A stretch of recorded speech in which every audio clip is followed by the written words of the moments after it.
Hey ladies, I hope we are all good. So today's exercise tutorial, this is a machine that a lot of you I know have just openly admitted to being really scared of at the gym, but I'm going to break it down for you today because you definitely don't need to be scared. So I'm going to talk you through how to use the abs bench for core workouts, okay?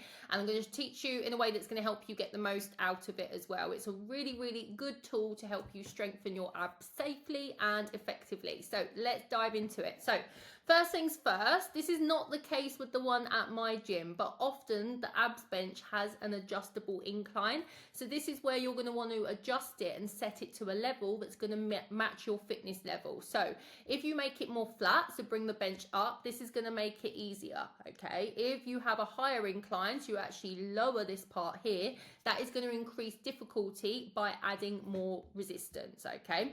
So first thing you're going to do is walk over to the bench. You're going to check your hair in the mirror and then you are going to position yourself correctly, okay? So you're going to sit down and you are going to hook your feet under the foot pads here. There's a nice little handle, so it means that I'm not going to fall off anytime soon, right?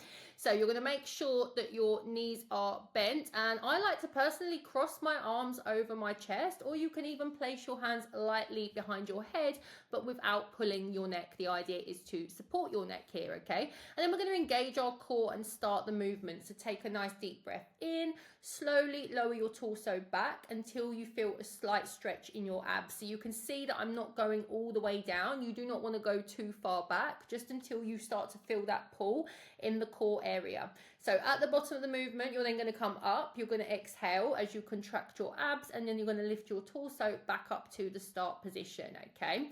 So one thing we really want to do, and actually this is why it's so good to film yourself doing your exercises just to check your form. One thing you really want to do is control the tempo, so avoid using momentum. I could actually slow this down just a little bit because slow and controlled movements are going to be way more effective.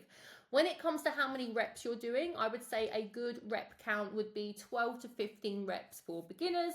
And then you can, if that's too easy, you can always up it and make it 15 to 20 reps. You could even grab yourself a dumbbell or a plate and increase the resistance that way.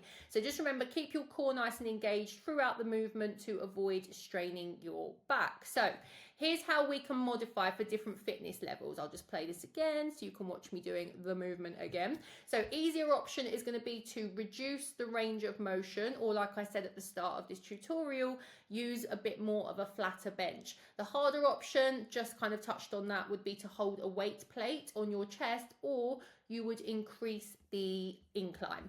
So as for how many sets to do, around sort of 2 to 3 or 4, if you're feeling brave, would work based on your fitness level. Just make sure that you do stretch your abs out after the workout by doing a few sort of standing side stretches. So final tips then, ladies, keep the movements nice and slow and controlled. As I mentioned, do not pull on your neck, so focus on your core, and then as I say, you can always modify the incline or play about with a number of reps in order to match your fitness level. So that is it in a nutshell. Now you know how to use the abs bench safely and effectively. So if it's not in your program already, still feel free to give it a try in your next session and let me know how it goes.